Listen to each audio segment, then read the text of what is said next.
प्रश्न मेरे पास भरपूर आ चुके हैं। मैं कोशिश ये करूंगा कि जो प्रश्न एक बार उत्तर आ गया उसको दोबारा नहीं दूंगा। हो सकता है किसी व्यक्ति ने वो प्रश्न रिपीट किया। ज्यादातर प्रश्न जो हैं वो रोगों से संबंधित हैं। इस रोग में क्या करें, उस रोग में क्या करें। तो सबसे पहला प्रश्न जो मैं सबसे आसान मानता हूं, आंखों के नीचे काले धब्बे आ गए हैं तो क्या करें। मैं इसका उत्तर पहले दे चुका हूं, फिर दे रहा हूं। आपको सबसे अच्छा आसान उपाय मैं बता रहा हूं वो ये, जिनको भी डार्क सर्किल है सवेरे उठें, सबसे पहला जो आपका थूक है, मुंह का लार है, इसको आंखों के नीचे लगा के मालिश करें, हल्की हल्की मालिश करें। आपके सारे डार्क सर्कल खत्म हो जाएंगे। और ये जो सुबह का मुंह का लार है, इससे आप अपने त्वचा रोग भी ठीक कर सकते हैं। खाज है, खुजली है, दाद है, सोराइसिस है, इचियोसिस है, एक्जिमा है, हर जगह इसको अप्लाई करें और हल्की हल्की मालिश करें। कोई कहेगा कि बहुत ज्यादा शरीर में है तो इतना तो थूक बनता ही नहीं है और पूरे शरीर पे लगाना पड़े तो ऐसी स्थिति में आप मुझे व्यक्तिगत रूप से शाम को 4 बजे मिलें। मैं आपको एक ऐसी दवा बता दूंगा या लिखा दूंगा जो थूक भी बढ़ा देगी और आपकी शरीर की खाज, खुजली, दाग, धब्बे सब मिटा देंगे। वो व्यक्तिगत है। नींद बराबर नहीं आती, नींद बराबर नहीं आती है तो इसका माने एक ही आप जान लीजिए कि आपके शरीर में अगर वात बढ़ा हुआ है, वायु बढ़ी हुई है, तो अच्छी नींद कभी नहीं आएगी। तो इसके लिए बहुत सरल उपाय मैंने बताया था। रात को गाय का घी हल्का गर्म करके दोनों नाक में डाल के सोएं। गाय का घी हल्का गर्म करके, जब वो तरल हो जाए उतना ही गर्म करें और एक एक बूंद दोनों नाक में डालें और हल्के से खींचें, ज्यादा तेज नहीं, बस इतना करेंगे अंदर चला जाएगा। बहुत खींचने की जरूरत नहीं, क्योंकि आगे चला जाएगा, जहां नहीं जाना चाहिए वहां भी चला जा सकता है। तो हल्का खींचकर छोड़ दें और सो जाएं, भूल जाएं। फिर नींद बहुत अच्छी आएगी, खर्राटे बिल्कुल बंद हो जाएंगे, स्नोरिंग बिल्कुल खत्म हो जाएगी। नींद के समय जो खराब सपने आ रहे हैं वो सपने कभी आएंगे नहीं, अच्छे ही सपने आएंगे जब भी आएंगे। रात में नींद कभी खुलेगी नहीं, 6 घंटे के पहले आप उठेंगे नहीं कम से कम। रात की नींद खुलने का एक वो तकलीफ आ गया ना, पेशाब आती है, नींद खुल जाती है।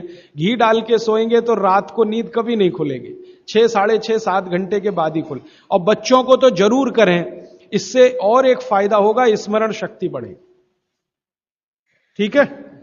तो अब एक ही कागज पर ये 3 प्रश्न थे, तीनों उत्तर दे दिए। अब आगे जिस कागज में ये प्रश्न आएंगे उत्तर नहीं दूंगा। अभी है हाई ब्लड प्रेशर, रक्त का ऊंचा दबाव, अस्थमा, पेट की कब्जी, और इसमें भी फिर आ गया है त्वचा का कालापन, वो मैं उत्तर दे चुका हूं। अब मैं आ जाता हूं, ब्लड प्रेशर हाई है।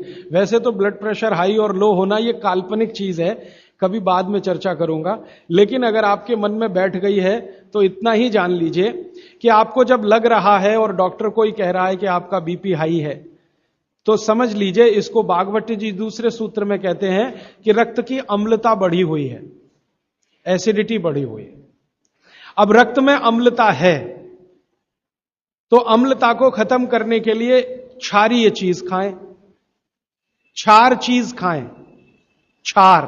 अब क्षार वाली चीजें क्या है? सबसे अच्छी क्षार की चीज है मेथी, सब्जी के रूप में भी और दाने के रूप में मेथी। दूसरी क्षार वाली चीज है, आप में से जैन है तो वो नहीं खाएंगे, लेकिन जो जैन नहीं है उनको बता देता हूं, गाजर। तीसरी क्षार वाली चीज है कोई भी ऐसा फल जिसमें रस नहीं है, कोई भी ऐसा फल जिसमें रस नहीं है। सेब ये क्षारीय है, केला ये क्षारीय है, अमरूद ये क्षारीय है।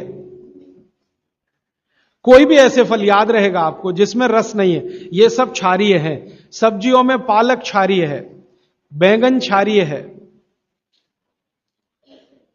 आलू के बारे में कहते हैं ना अम्लीय ना क्षारीय, वो बीच का है। तो जो सब्जियां आपको क्षारीय हैं और जो मसाले माने औषधियां क्षारीय, इनका उपयोग करें तो अम्लता अपने आप कम होगी, तो ब्लड प्रेशर कम होगा, तो ट्राइग्लिसराइड कम होगा, मोटापा भी कम होगा, सब कुछ कम होगा आपका। तो हमेशा याद रखें। तो मेथी दाने का उपयोग मैंने बता दिया है, पानी में डाल के रात को छोड़ दें, सुबह उठकर दाना चबा के खाएं, पीछे से पानी पिए। गाजर का उपयोग बता दिया, कद्दूकस में घिसें, गाजर ले लें और वो कद्दूकस की गाजर को खा लें। और क्षारीय चीज, मेथी की सब्जी रोज खाएं, पालक की सब्जी रोज खाएं। हरे पत्ते की कोई भी सब्जी क्षारीय होती है, हरे पत्ते की कोई भी सब्जी क्षारीय होगी, और फल जिसमें रस नहीं है वो सब क्षारीय होंगे। बस याद इतना ही रखें। तो आप अगर उपयोग करेंगे तो हाई ब्लड प्रेशर तो जाएगा ही, उसके साथ ब्लड कोलेस्ट्रॉल कम रहेगा, ट्राइग्लिसराइड कम रहेगा, मोटापा कम होगा, पेट आपका कम होगा, और उसके अंत में हार्ट अटैक आएगा नहीं। ब्लॉकेज भी है तो निकल जाए। और एक क्षारीय चीज मैं भूल गया बताना, लौकी, दूधी। सब्जियों में सबसे ज्यादा क्षारीय कोई चीज है तो दूधी, माने लौकी ज्यादा खाएं, दूधी ज्यादा खाएं, और उसका रस भी पिए, कच्ची दूधी का तो और अच्छा है। जितने भी हाई बीपी के मरीज हैं उनके। अस्थमा, अस्थमा भी जो एक बीमारी है ना, वो वायु के प्रकोप की बीमारी है। तो अस्थमा ज्यादा है तो इसके लिए जो मैं बहुत बार बोल चुका हूं, फिर बोल रहा हूं, दालचीनी, ये क्षारीय है, दालचीनी का उपयोग करें शहद के साथ। शहद क्षारीय है तो दालचीनी, शहद। शहद नहीं ले सकते तो गुड़। ये जो नारियल होता है ना, नारियल, मैंने आपको थोड़ी देर पहले एक बात कही है और मुझे याद आ गई, तो मैंने आपसे कहा जो भी फल में रस नहीं है वो क्षारीय है, और जो भी फल में रस है वो अम्लीय है। लेकिन ये नारियल अद्भुत फल है जो क्षारीय है रस होते हुए भी। तो ये क्षारीय है। अब ये क्यों है, ये बाद का विषय। तो आप अगर अस्थमा से शिकार हैं, दमा के शिकार हैं, तो नियमित रूप से नारियल खाइए, हरा नारियल खाइए, कच्चा नारियल जिसको कहा जाता है, चबा चबा के खाइए। कितना खाएं जी? एक दिन में 50 ग्राम तक खा सकते हैं चबा चबा। तो दालचीनी और गुड़ लिया और नारियल चबा के खाया, 3 महीने के बाद आपका अस्थमा जड़ से खत्म होगा, वो 40 साल पुराना हो तो भी। इसके बाद हां, बाकी तो आंखों की। मुंह में छाले बहुत रहते हैं। ये मुंह में छाले बहुत रहते हैं, इसका माने पेट आपका साफ नहीं है, बड़ी आंत आपकी कचरे से भरी हुई है। तो मुंह में छाले रहते हैं तो सुबह सुबह का जो मैंने नियम बताया ना, पानी उठते ही पिए, घूट घूट पिए, तो छाले अपने आप खत्म। जैसे ही बड़ी आंत साफ हो जाएगी, छाले कभी नहीं आएंगे।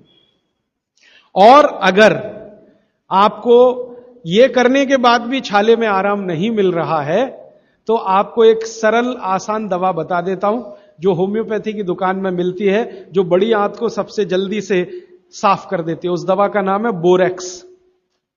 सुहागा, सुहागा आप सब जानते हैं ना, सुहागा आंत को साफ करने वाली सबसे तीव्र दवा है, तीव्र। इसी का डाइल्यूशन करके होम्योपैथी में बनाया बोरेक्स।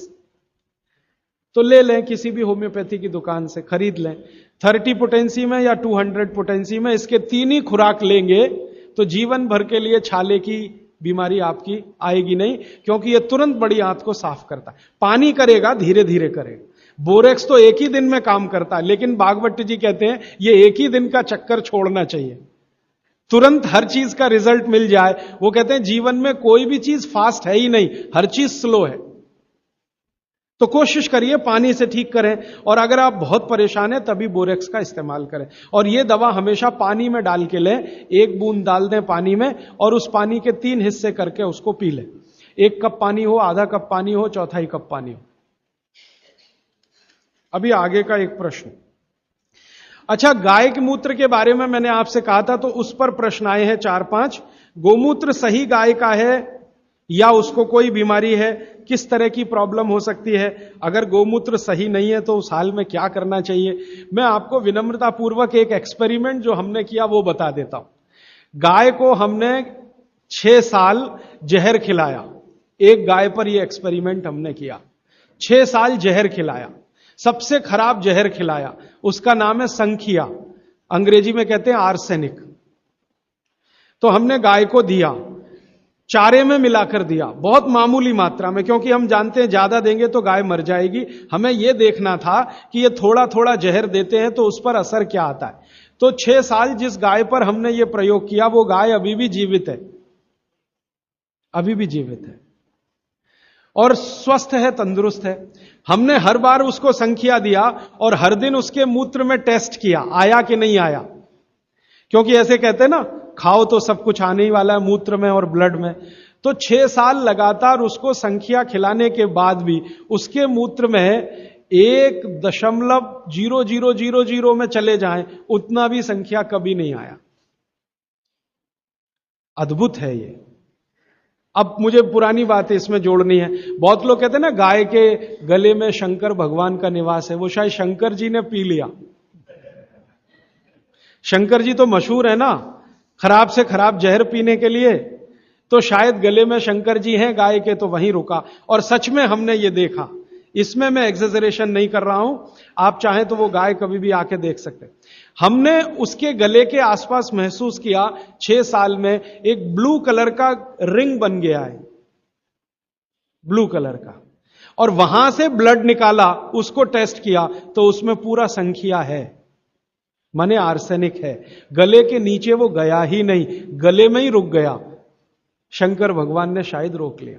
तो आप बेखटके गाय का मूत्र पी लीजिए। आपके दिल में ऐसा लग रहा है वो कचरा खा रही है, आप चिंता मत करिए, ये कचरा जाएगा नहीं उसके मूत्र तक। भगवान ने उसके शरीर में ऐसी व्यवस्था करके रखी हुई है। लेकिन अच्छा ये होगा आपके दिल और मन की तसल्ली के लिए कि गाय अच्छा चारा खाती हो, साफ सुथरे वातावरण में रहती हो और नियमित घूमने के लिए जाती हो, उसका मूत्र जरूर पिएं। वो सबसे ज्यादा लाभकारी तो है। लेकिन कुछ मजबूरी आ गई। मजबूरी से मतलब मैं समझाना चाहता हूं। आप एक ऐसी जगह रहते हैं जहां गाय कचरा ही खाती है और आपको ऐसी कोई गाय मिल ही नहीं रही है जो शुद्ध चारा खाती हो और बराबर घूमने जाती हो, और आप किसी बीमारी से तड़प रहे हैं, परेशान हैं, और वो बीमारी में आपको गोमूत्र चाहिए ही, तो बिना संकोच के ले लें। उसका हानि तो नहीं करेगा, कुछ फायदा ही कर जाए। गोमूत्र के बारे में अब तक की जो रिसर्चेज हैं वो ये हैं कि इसके साइड इफेक्ट है नहीं। शरीर पता है क्या करता है, आपने मूत्र ज्यादा भी पी लिया तो ये शरीर 20 मिनट के बाद उसको पेशाब के साथ अपने आप ही निकाल देता है, रहने ही नहीं देता उसको। तो थोड़ा ज्यादा पी लिया या खराब पी लिया, वो निकल ही जाएगा, जो काम का है उतना ही रह जाएगा। अब गाय का ऐसा बना भगवान ने बनाया है, इसलिए भागवत जी कहते हैं कि ये विशेष तरह का एक जानवर या प्राणी है जो भगवान ने बहुत सोच समझ के बनाया। तो गाय के बारे में इतना। अच्छा, अर्थराइटिस के लिए किसी ने पूछा है। अर्थराइटिस के अब जितने भी प्रश्न आएंगे उनका एक ही साथ ये उत्तर है कि अर्थराइटिस की समस्या अगर बहुत गंभीर है और डॉक्टर आपको कोई ये कह रहा है कि जी ऑपरेशन करा लो, तो हाथ जोड़कर कहता हूं ऑपरेशन तो कभी मत कराना, क्योंकि आप जिस स्थिति में हैं उससे भी ज्यादा खराब हो जाएगी। इस हिंदुस्तान के भूतपूर्व प्रधानमंत्री श्री अटल बिहारी वाजपेयी ने दुनिया के सबसे बड़े डॉक्टर से ऑपरेशन कराया था, नहीं कराया? स्पेशल चार्टर्ड प्लेन भेजकर अमेरिका से उस डॉक्टर को बुलाया, डॉक्टर राणावत, और उसने दुनिया के सबसे अच्छे घुटने कप्स लाकर अटल जी को फिट किए हैं। अटल जी को देख लीजिए आप, पहले तो थोड़ा चल लेते थे, अब तो चलना ही बंद हो गया, सिर्फ व्हील चेयर पे ही रहते हैं। और वो खुद कहते हैं कि मैं पहले से ज्यादा तकलीफ में हूं। तो आप मत करिए। फिर आप बोलेंगे जी क्या करें, डॉक्टर बोलता है ऑपरेशन मत कराइए। आप क्या करें, अर्थराइटिस के लिए जो सबसे अच्छे कॉम्बिनेशन भागवत जी के हैं उनका उपयोग करिए। उसके लिए सबसे अच्छा वो बोलते हैं चूना खाइए। चूना क्षारीय है, अम्लता को कम करता है, ज्यादा अम्लता बढ़े तो अर्थराइटिस होता है, तो चूना खाइए। खाने का तरीका मैंने बता दिया, दही में, छाछ में, पानी में, जूस में। और एक दिन में अर्थराइटिस के पेशेंट 2 ग्राम खा सकते हैं, स्वस्थ आदमी तो 1 ही ग्राम खाए। चूना खाइए। मेथी दाना लीजिए, क्षारीय है। और सबसे क्षारीय चीज जो है वो है हार सिंगार का पेड़। हार सिंगार देखा है? परिजात हार सिंगार, छोटा सफेद रंग का एक फूल आता है और केसरिया डंडी होती है। सफेद फूल और केसरिया डंडी, बहुत तेज खुशबू है, रात को ही खिलता है। रात रानी भी कुछ लोग कहते हैं, हार सिंगार कहते हैं। ये पेड़ के जो पत्ते हैं वो ब्रह्मांड में सबसे ज्यादा क्षारीय माने जाते हैं, जो भी औषधियां। तो इसके पत्ते कहीं भी मिल जाएं, 4-5 पत्ते पीसिए, पीसकर पानी में डालिए, खूब उबालिए, पानी इतना उबालिए कि थोड़ा कम हो जाए, आधा रह जाए, फिर ठंडा कर लीजिए, फिर वही पानी चाय की तरह से चुस्कियां ले लेकर सवेरे खाली पेट पीजिए। मैंने ये देखा है गंभीर से गंभीर अर्थराइटिस पेशेंट को हफ्ते 10 दिन में ही रिलीफ कर देता है। तो ये कहीं भी मिल जाए, नहीं मिले तो हार सिंगार का पौधा गुड़वांचरी में है, तो आप थोड़े पौधे बंटवा दीजिए, सब अपने घर में लगा लें, गमले में हो जाता है आसान। और कुछ खाली स्पेस है तो जरूर, क्यों, ये हर घर में रहे पेड़। कारण क्या है कि आज अर्थराइटिस ही सबसे ज्यादा तकलीफ दे रहा है लोगों को। सुगंधी तो आएगी, नींद अच्छी देगा, जहां आपका बेडरूम है उसके पीछे जरूर लगा लीजिए, और उसका पत्ता आपको अर्थराइटिस से मुक्ति देगा। और दोनों तरह की अर्थराइटिस, रूमेटिड और ऑस्टियो, दोनों ही खत्म होती है इस हार सिंगार के पत्ते से। आइसक्रीम कब खा सकते हैं? कभी भी नहीं, कभी भी नहीं। और अगर आइसक्रीम खा ही रहे हैं, आप कहते हैं जी मन नहीं मानता, स्वाद है और मुंह को लग गया है, अब क्या, तो इसका एक उपाय बता देता हूं। आइसक्रीम खाइए और पीछे से गर्म पानी में घी मिला के पी लीजिए, तो जो कुछ भी तकलीफ वो करने वाली है उससे आप बच जाएंगे। ना खाएं तो सबसे अच्छा। दालचीनी सौंठ का काढ़ा ये लोग जरूर पिए, जिनको अस्थमा है, जिनको अर्थराइटिस है, माने वायु के रोग हैं, वो दालचीनी का काढ़ा जरूर पिए, गुड़ मिला के। मूंगफली और तिल जरूर खाएं। भगवान की दी हुई तिल दुनिया की सबसे अद्भुत वस्तु है। मैं तो आपको कहता हूं, जिंदगी भर मोटापे से बचना है, हार्ट अटैक से बचना है, आपको अर्थराइटिस से बचना है, तो रोज खाने के बाद तिल खाएं चबा चबा के। काला तिल मिले तो बहुत अच्छा, नहीं तो सफेद ही खाएं। और आप जहां रहते हैं यहां के लिए तो बहुत ही अच्छा, मद्रास जैसे एरिया के लिए। एसिडिटी कम करने के लिए क्या करें? अम्लीय चीज ना खाएं, क्षारीय चीज ज्यादा खाएं, एसिडिटी कम होगी। और पानी घूट घूट पिए, 1-1.5 घंटे के बाद पिए, सुबह उठते ही पानी पिए, एसिडिटी सबसे पहले खत्म होगी। और आखिरी दवा जो सबसे प्रभावी है, जिनको भी एसिडिटी की बहुत तकलीफ है, खाने के बाद ये जो अजवाइन है ना, अजवाइन, इसको भूने तवे पे और थोड़ा काला नमक मिला के ले लें। मिश्री का सेवन बहुत अच्छा है, चीनी से बहुत अच्छा, लेकिन गुड़ से थोड़ा कम अच्छा। मिश्री चीनी की तुलना में तो बहुत अच्छी है और गुड़ से कुछ कम अच्छी है। तो चीनी छोड़ रहे हैं तो मिश्री पे चले जाइए, मिश्री छोड़कर गुड़ पे आ जाइए। हाँ, एक किसी ने सवाल पूछा है कि आप कौन सी जगह पे परमानेंट मिलते? मैं परमानेंट कहीं नहीं मिलता। लोग जो है ना मुझे कहते हैं कि राजीव दीक्षित रेल आश्रमी है, माने हर दिन ज्यादा से ज्यादा मैं रेल में मिलता हूं। तो परमानेंट मिलने के लिए एक केंद्र है, आपको उसका पता किताब में है, वो आप ले लीजिए, फोन नंबर, वहां आप कोई भी चिट्ठी भेजेंगे, मैं जहां भी रहता हूं मेरे पास आ जाती है। और ईमेल करेंगे तो मैं हर जगह खोल खोल के मेरा मेल बॉक्स चेक करता रहता हूं।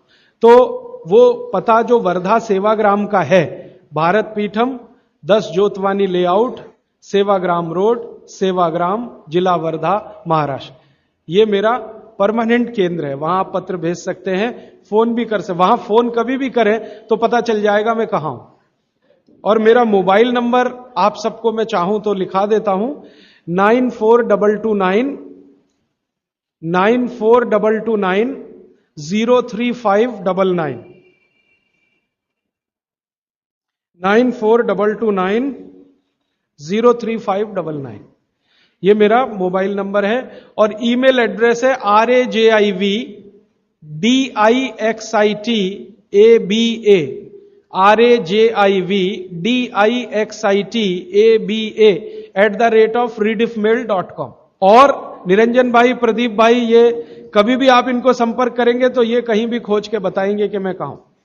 अभी मेरे पास एक प्रश्न है, वो इस समय के विषय से तो नहीं जुड़ा, लेकिन मैं जोड़ के जरूर उत्तर दे देता हूं। आजकल हमारे घरों में पेप्सी कोक से भी ज्यादा नूडल्स खाया जा रहा है। पेप्सी कोक कम हुआ है पिछले 2-3 साल में, अच्छा हुआ, नूडल्स खाया जा रहा है। तो नूडल्स के बारे में आपको एक जानकारी दे दूं कि सबसे खराब वस्तु अगर खाने की कोई हो सकती है, कचरे में कचरा, तो वो यही है नूडल्स। एक तो मैदे की है, ऊपर से सड़ा हुआ है, 6-7 दिन मैदे को सड़ा के रखा जाए तब नूडल्स तैयार होता है। और इस नूडल्स में टेस्ट लाने के लिए सूअर के मांस का रस मिलाया जाता है। बिना उसके नूडल्स बन ही नहीं सकता। जो मैगी है ना, मैगी या कोई भी नूडल्स, सूअर के मांस का रस, सड़ा हुआ मैदा, 6-6 दिन पुराना, उससे तैयार हुआ है। अब आप तय कर लो खाना है या नहीं खाना। एक प्रश्न है जिसका उत्तर दे नहीं सकता। किसी ने कहा आज की शिक्षा बहुत बेकार है, वैकल्पिक शिक्षा की बात बताइए। तो समय ज्यादा है, आप मुझे ईमेल करिए, मैं लंबा जवाब दूंगा। गाय का घी कान नाक में डालने के लिए मैंने बोला था, तो वो उत्तर दे चुका हूं, फिर रिपीट इसलिए कर रहा हूं कि गलती ना करें। घी को हल्का गर्म करना है, ज्यादा नहीं। गाय का घी नाक में डालने के लिए हमेशा हल्का गर्म करना है, ज्यादा नहीं। और एक ही बूंद एक नाक में, दूसरी बूंद दूसरी नाक। हां, एक बहुत अच्छा सवाल है, दैनिक जीवन में कौन सा नमक खाएं? सबसे अच्छा सेंधा नमक खाएं। और इसको याद ऐसे रखें, पत्थर वाला नमक खाएं। यह समुद्र के पानी का नमक कम से कम खाएं। पत्थर वाला नमक एक तो सेंधा नमक है, दूसरा नमक है जो काला नमक है, ये आप ज्यादा उपयोग करें। मेरा तो कहना है कि आज से ही घर में नमक तो तुरंत बदल दें। बदलते ही आपको असर दिखाई दे जाएगा।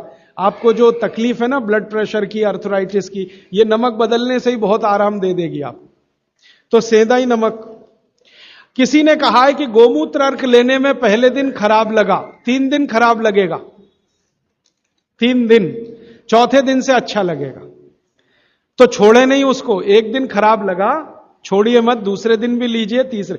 गोमूत्र अर्क है ना, तो 1 चम्मच से ज्यादा मत लीजिए। और गोमूत्र प्योर है तो आधा कप लीजिए। किसी को प्रश्न है कि दिन भर नींद आती रहती है, क्या करें? वैसे तो नींद आए तो अच्छा है, लेकिन दिन भर नींद आए तो अच्छा नहीं है, तो क्या करें? इसका मतलब यह है कि आपके शरीर में एक क्षार बहुत कम है, और यह वही क्षार है जो आपको सबसे ज्यादा मिलता है चूने से। जिनको दिन भर नींद आती है वो चूना खाएं, मट्ठे में मिला के, छाछ में मिला के। नारियल का तेल बालों में जरूर लगाएं। किसी ने पूछा है, लगाएं? जरूर लगाएं। नारियल का तेल आप खा भी सकते हैं, क्योंकि आप चेन्नई में रहते हैं। अगर आप पटना में रहेंगे तो नहीं खा सकते नारियल का तेल, चेन्नई में रहते हैं तो जरूर खा सकते। मालिश करना चाहें जरूर करें। डायबिटीज के लिए क्या करें? डायबिटीज का जो सबसे अच्छा उपाय मैंने बताया था, मेथी दाना और त्रिफला चूर्ण।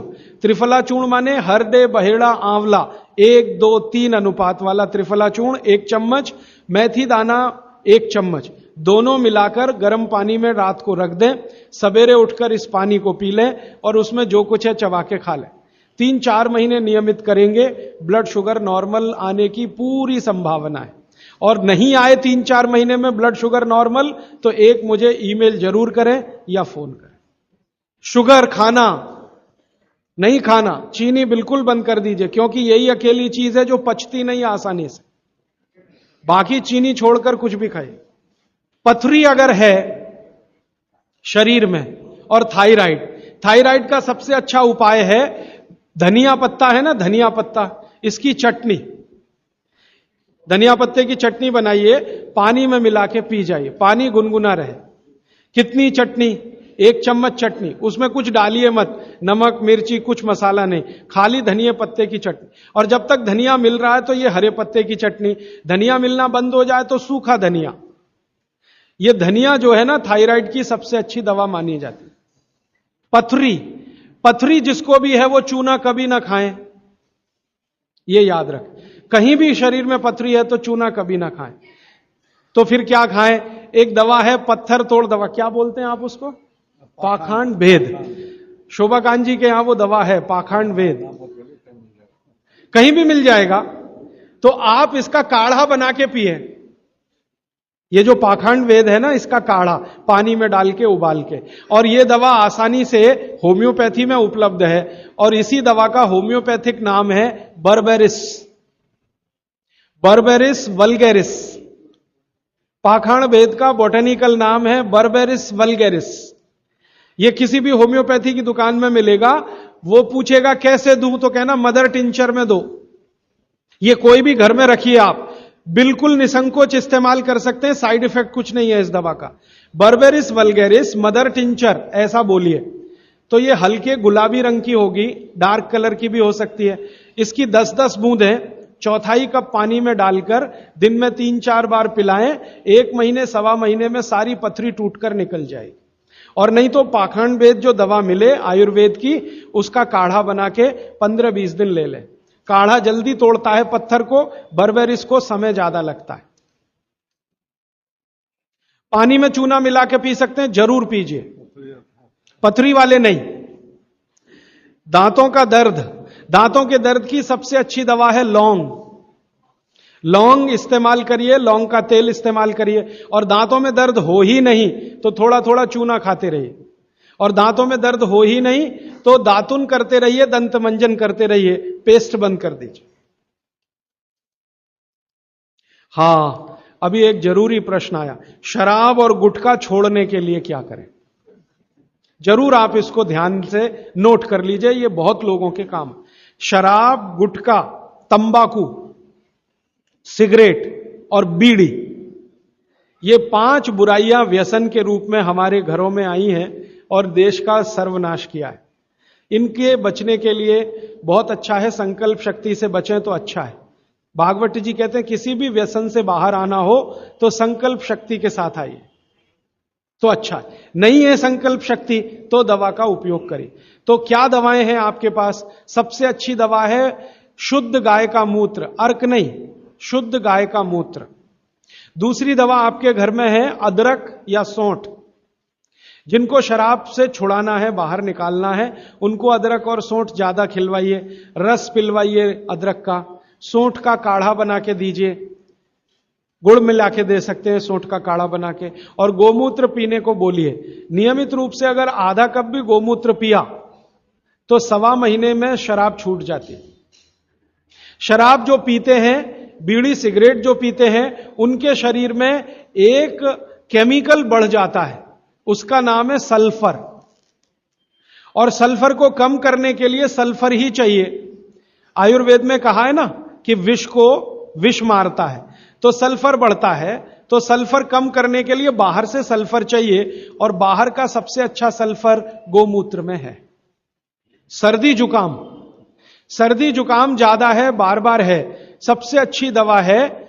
आप अगर बच्चों के लिए ले रहे हैं तो कफ दूर करना है उनका, कफ नाशक सबसे अच्छी दवा मैंने पहले दिन बताई थी, शहद है।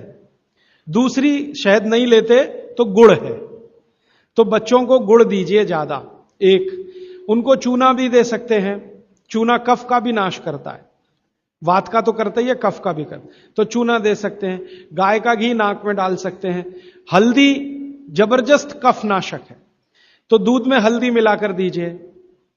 और दूध हल्दी थोड़ा घी मिलाएं तो और भी अच्छा कॉम्बिनेशन है। तो जिनको सर्दी जुकाम बार बार होते हैं उसके लिए। पित्त बढ़ा है तो क्या करें? देशी गाय का घी खाइए। देशी गाय का घी गरम गरम पानी में डालकर पिए तो सब पित्त को शांत करेगा। और दूसरी चीज मैंने पहले बता दी है, अजवाइन और काला नमक, यह भी पित्त बढ़े तो शांत करेगा उसको। एक मेरे पास डिफिकल्ट केस है, ये मुझे व्यक्तिगत रूप से मिले। कोई एक महिला है, उसकी लंबाई लगातार बढ़ रही है। ये मुझे शाम को मिले 4 बजे। बाल उड़ गए तो क्या करें, बाल कम हो गए तो क्या करें, बाल झड़ रहे हैं तो क्या करें? तीनों में एक उपाय है। दही को तांबे के बर्तन में रखें, 5-6 दिन खूब खट्टा हो जाए, हरा हरा हो जाए, तो इसको बालों में मालिश करें। 1 घंटे के बाद बालों को शीकाकाई से धोएं। हफ्ते में 1 दिन जरूर करें। त्रिफला शहद और गुड़ के साथ सबसे अच्छा है, गुड़ के साथ सुबह खाएं, और दूसरा चाहे तो शहद के साथ भी खाएं। त्रिफला को औषधीय के रूप में लेना है, औषधि ऐसी जो धातुवर्धक है, तो सुबह ही खाएं। और त्रिफला को रेचक के रूप में लेना है, माने पेट साफ करे, तो रात को ही खाएं सोने के पहले। बहुत ज्यादा छींकें आती हैं, नाक से पानी गिरता है, थोड़े दिन चूना खिलाएं और गाय का घी नाक में डालें। 15-20 दिन में छींकें भी बंद होंगी, पानी गिरना भी बंद। केवड़ा डालकर जल पी सकते हैं क्या गर्मियों में? केवड़ा एक होता है ना, आयुर्वेदिक औषधि है। केवड़ा डाला हुआ जल सिर्फ गर्मियों में, मार्च, अप्रैल, मई, जून, बारिश जैसे ही शुरू हो केवड़ा वाला जल बंद कर दीजिए। केवड़ा और एक होता है खस, ये दोनों मिलाया हुआ जल गर्मियों में। अर्जुन की छाल लेने का समय सवेरे का, काढ़ा बनाकर दूध में नहीं तो पानी में, शक्कर नहीं मिलाएं, उसमें गुड़ मिलाएं। अर्जुन की छाल। टॉन्सिलाइटिस की रेमेडी, टॉन्सिल्स की सबसे अच्छी रेमेडी हल्दी। हल्दी का दूध बच्चों को रात को पिलाएं, टॉन्सिल नहीं होगा। पिपरमेंट के बारे में किसी ने पूछा है, आप शाम को 4 बजे मिले, मैं थोड़ा विस्तार से बता दूं। यूरिक एसिड अगर शरीर में जमा है तो मैंने आपसे बार बार कहा है क्षारीय चीजें ज्यादा खाएं, एसिड निकल जाएगा। सबसे अच्छी क्षारीय चीज गोमूत्र पी लें, यूरिक एसिड एकदम साफ कर देता है गोमूत्र, लेकिन प्योर गोमूत्र। उड़द की दाल दालों का राजा है, बिल्कुल सही है, लेकिन दही के साथ नहीं। खाली उड़द की दाल खाइए, दालों का राजा है, बिल्कुल सही बात। दही के साथ नहीं, दही के साथ ये जहर है। सुबह दूध पी सकते हैं, मैंने मना किया है, सुबह जूस पीना है, दोपहर को छाछ और रात को दूध, लेकिन पीना ही है अगर तो आंवले के साथ पिए, ना पिए तो अच्छा, सुबह का दूध ही पीना है तो आंवले के साथ। मोटापा कम करने के लिए उपाय बता दीजिए, आप लिख लीजिए इसको, नहीं तो याद कर लीजिए। जिनको भी मोटापा कम करना है उनको क्षारीय चीजें ज्यादा खानी है, तो मैंने आपसे कहा गाजर खाइए। गाजर नहीं खा सकते, दूध ही खाइए। अब खाएं कैसे? गाजर को कद्दूकस में घिसिए और उसके लच्छे बनेंगे। फिर थोड़ी एक और क्षारीय चीज आपको आजकल उपलब्ध है, सेब। सेब पूरा क्षारीय होता है, तो सेब को कद्दूकस में घिसिए, दोनों बराबर मात्रा में मिला के सुबह पेट भर के खा लीजिए। 3 महीने लगातार खाइए। फिर अगले 3 महीने इसको बैलेंस करने के लिए आंवला खा लीजिए। आंवला 2-3 आंवला रोज मुरब्बे के रूप में, या क्या। फिर 3 महीने आंवला हुआ, फिर वापस इस गाजर और इस पे आ जाइए। तो साल भर अगर आप करेंगे तो बहुत आराम से 1/3 वजन तो आपका घट ही जाएगा, हो सकता है किसी का आधा भी हो जाए। ह्यूमन यूरिन के बारे में आपने पूछा, मैंने पहले ही बताया, अगर आप शाकाहारी हैं तो अपने मूत्र का भी इस्तेमाल कर सकते हैं, लेकिन गोमूत्र उससे हमेशा बेहतर है। बच्चे पेशाब करते हैं बिस्तर में, इसके लिए क्या करना? खजूर खिलाइए। खजूर छोटे छोटे टुकड़े काटकर बच्चों को खजूर दूध में डालकर, छोटे छोटे टुकड़े दूध में डालकर उबालिए, खूब उबल जाए, फिर वो दूध पिलाइए, खजूर खिलाइए, तो रात का बिस्तर का पेशाब उनका बंद हो जाए। वो एक प्रश्न है, वो कब्जियत से जुड़ा हुआ है। वो ये कहते हैं कि जल्दी से संडास उतरती नहीं है, क्या करें? रात को त्रिफला चूर्ण खा के सो जाइए, नहीं तो दूध में घी मिलाकर पी लीजिए, ये सबसे अच्छा है। दूध में घी मिला के रात को सोने से पहले पिए तो सवेरे संडास बहुत आसानी से उतरती है और सबसे कम समय में पेट साफ होता है। नहीं तो त्रिफला भी ले सकते। 3 महीने। देखिए, एक नियम हमेशा याद रखिए, जो मैं बार बार कह, लगातार कोई भी दवा आयुर्वेद की 3 महीने से ज्यादा मत खाइए, और अगर जरूरत पड़ रही है तो थोड़े दिन ब्रेक दे दीजिए, 15 दिन का, 10 दिन का, 20 दिन का। ब्रेक के बाद फिर अगले 3 महीने ले सकते हैं, फिर ब्रेक दे दीजिए। फिर ये नियम बहुत जरूरी है, नहीं तो तकलीफ बहुत दूसरी भी हो सकती। पीठ की हड्डी में दर्द है, चूना, चूना खाइए। बच्चों को खांसी की एलर्जी अगर है तो नियमित रूप से, मैंने कहा ना, ऐसी चीजें दीजिए, कफनाशक है, सूंठ है, पान का पत्ता है, शहद है, गुड़ है, ये सभी कफनाशक हैं। कितनी उम्र के बच्चों को त्रिफला दिया जा सकता है? अगर छोटे बच्चे हैं तो त्रिफला ना देकर आंवला दीजिए, और त्रिफला देने का समय अगर शुरू कर रहे हैं बच्चों को तो थोड़ा 3-4 साल हो जाने दीजिए उनका। 3-4 साल के पहले दे सकते हैं तो आंवला दीजिए। और वैसे तो मेरा कहना है 14 साल की बच्चों को आंवला ही अच्छा है, त्रिफला उनको ना ही दें। त्रिफला एक उम्र के बाद ही सबसे अच्छा होता है। बहुत अधिक उम्र में घुटनों का दर्द, कमर का दर्द, तरीका मैंने वही बताया, चूना सबसे अच्छा है। अधिक उम्र में चूना सबसे अच्छा, अर्थराइटिस के लिए, घुटनों के दर्द। एड़ी का दर्द और कोहनी का दर्द तो ऐसे ही मिट जाएगा जब पानी घूट घूट पीने लगेंगे। जल्दी भूल जाए, स्मरण शक्ति कम हो, गाय का घी नाक में डालना सोते समय। नींद जल्दी ना आए तो क्या करना? गाय का घी नाक में डाल के सोना। हां, एक बहुत इंटरेस्टिंग प्रश्न आया, वो पहले दिन का जो मेरा व्याख्यान था कि फ्रिज का क्या करें। तो मैंने तो बोला था कि ये बंद कर दें, अगर आपका दिल नहीं मानता बंद करने के लिए, क्योंकि मैंने कहा ना हिंदुस्तानियों में एक बुरी आदत है कचरे को इकट्ठा करने की। घर में डिब्बे डिब्बी इतने इकट्ठे रहते हैं, फालतू पड़े रहते हैं, फेंकते नहीं हमें, हमेशा ये सोचते हैं कभी काम आएंगे कभी काम आएंगे। तो ये चक्कर घुस गया। अब पता नहीं ये अंग्रेजों के समय से आया या पुराना। तो फ्रिज भी वैसी ही कोई चीज है। तो एक बहन ने या किसी ने सवाल ये लिख के भेजा है कि फ्रिज में से हमने सब्जी निकाल के 48 मिनट रख दी तो अब उपयोग कर सकते हैं। हाँ कर सकते हैं। उसको शायद ये बात अच्छे से समझ में आई। वो 48 मिनट का जो किस्सा मैंने बताया ना, तो वो चाहती नहीं है कि फ्रिज घर के बाहर जाए, किसी तरह इसका उपयोग होता रहे। तो ये मजबूरी का खेल है, लेकिन कर लीजिए कि आप कुछ भी जो रखा है फ्रिज में, अगर उसको पकाना चाहते हैं खाना चाहते हैं तो निकाल के 48 मिनट रख दीजिए, फिर उसका उपयोग कर लीजिए सब्जी के रूप में। नहीं तो एक चीज मत करिए कभी भी, कोई भी चीज एक बार गर्म करके आपने फ्रिज में रख दी तो दोबारा गर्म मत करिए। वो दूध हो या सब्जी हो या दाल हो, करिए ही मत। क्या करना, निकाल के रख दीजिए, 48-50 मिनट रखी रहे, वो अपने आप थोड़ी गर्म हो जाएगी प्रकृति की गर्मी से, फिर वही खा लीजिए। गर्म तो दोबारा बिल्कुल मत करिए। फ्रिज के दूध को दोबारा गर्म कभी मत करिए, फ्रिज की दाल को दोबारा गर्म कभी मत करिए, फ्रिज की सब्जियों को दोबारा गर्म मत करिए। चटनी भी फ्रिज में से निकाल के रख के खाइए। दही भी फ्रिज में दही रख देते हैं, 48 मिनट रखा रहने दीजिए, फिर आप उसका उपयोग करिए। तुरंत निकाल के और छाछ बना के वो बिल्कुल मत करें। मेवा खाना चाहिए कि नहीं, सूखा मेवा जरूर खाइए, ड्राई फ्रूट्स आप जरूर खाइए, लेकिन जो ड्राई फ्रूट्स आपके लिए अनुकूल हैं, आप जहां रहते हैं वहां के हिसाब से मैं कह रहा हूं। सबसे अच्छा बादाम आपके अनुकूल है, आपके अनुकूल काजू नहीं है। बादाम बहुत अनुकूल है मद्रास में रहने वालों को, काजू अनुकूल है जम्मू कश्मीर में रहने वाले, तो बादाम भरपूर खा सकते हैं। और जो दूसरी चीज अनुकूल है मुनक्का, किशमिश। किशमिश और मुनक्के में थोड़ा अंतर है, बड़ी किशमिश को मुनक्का, तो मुनक्का और किशमिश ये आपके बहुत अनुकूल है। बादाम आपके बहुत अनुकूल है। मखाना, मखाना 50-50 है।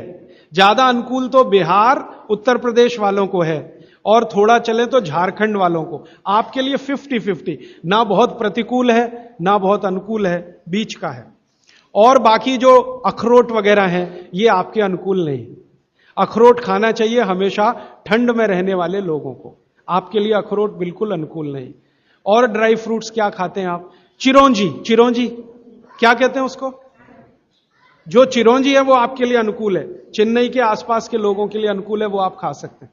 और ड्राई फ्रूट शायद इसके आगे हैं, हां केसर।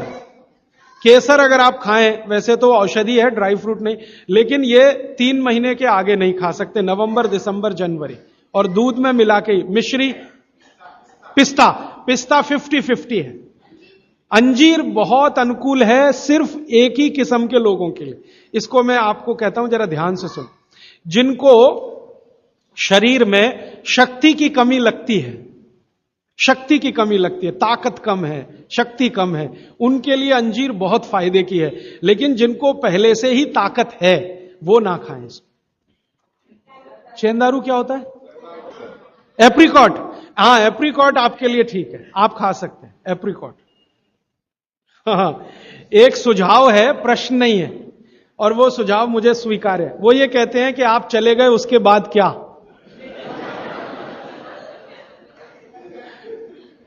तो उसके बाद ये व्यवस्था या अभियान या ये बातें या ये ज्ञान सतत निरंतर चलता रहे, इसके लिए आपकी मेरी एक छोटी सी कोई एक एडजस्टमेंट हो जाए तो बहुत अच्छा। मैं ये चाहता हूं कि जो कुछ मैंने सीखा वो आप सीख लो।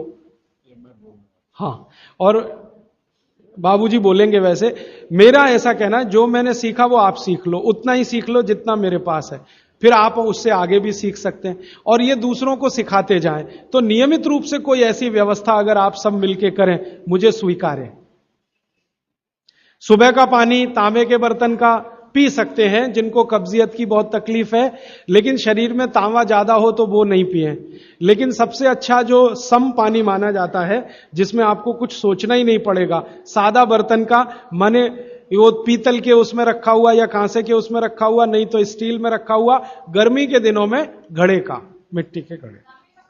तांबे का पानी पी सकते हैं, हां, क्योंकि कुचालक है ना लकड़ी, और तांबा बहुत ज्यादा सुचालक है। एक होता है कंडक्टर और एक बैड कंडक्टर। तांबा सबसे बड़ा कंडक्टर है और लकड़ी सबसे बड़ा बैड कंडक्टर है। तो ये अगर आपने तांबा पिया माने, तो अर्थ के साथ जो कांटेक्ट है ना नंगे पांव, तो वो खत्म करेगा आपको। इसलिए पांव में चप्पल रहे, लकड़ी के पट्टे पे खड़े रहें, प्लास्टिक की चप्पल पहन के हो, रबर की चप्पल पहन के हो, तभी तांबे के बर्तन का पानी पीना अच्छा है। केन वाटर, बहुत लोग आजकल केन वाटर पी रहे हैं, ऐसा प्रश्न आया। तो ये क्या अच्छा है? बिल्कुल अच्छा नहीं। तो आप बोले फिर क्या करें? आपके घर जो पानी आ रहा है टैप वाटर, इसको खूब अच्छे से उबाल लें, उबाल कर इसको रख लें, फिर उसी को पिएं। ये केन वाटर से 1000 गुना अच्छा है। केन वाटर पता है क्या है? ये पानी को शुद्ध करने के लिए ब्लीचिंग करते हैं उसकी।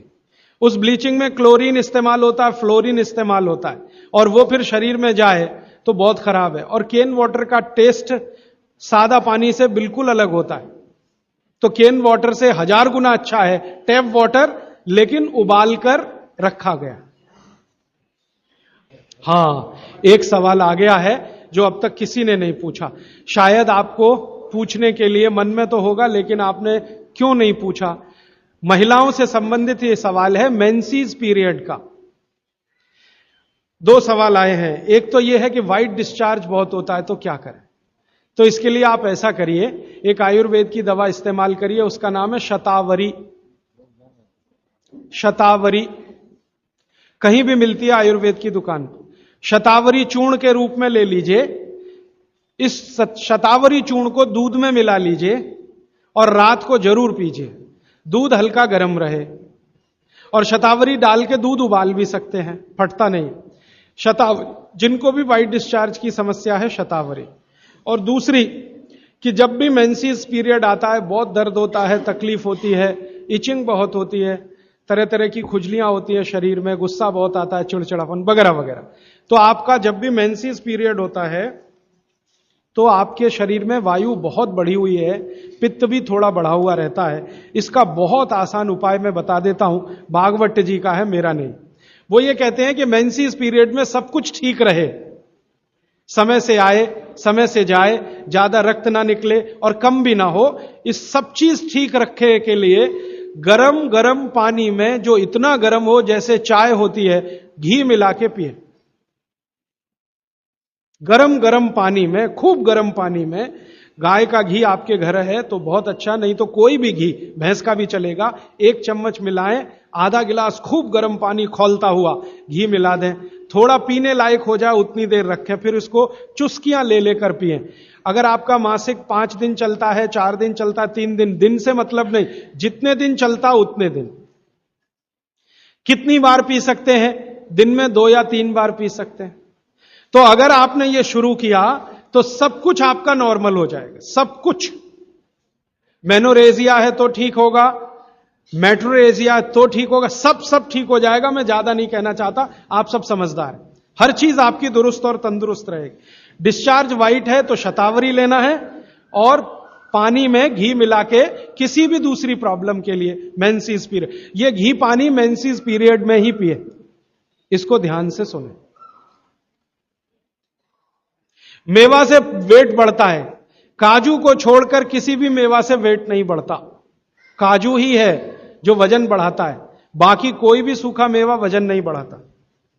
मुंह से बदबू आती है तो समझ लो पेट साफ नहीं है, तो रात को त्रिफला खा के सो, नहीं तो दूध और घी मिला के पियो, सुबह उठते ही पानी पी लो, मुंह की बदबू बंद। हाथ पैर सुन्न हो जाते, मतलब चूना खाते रहिए।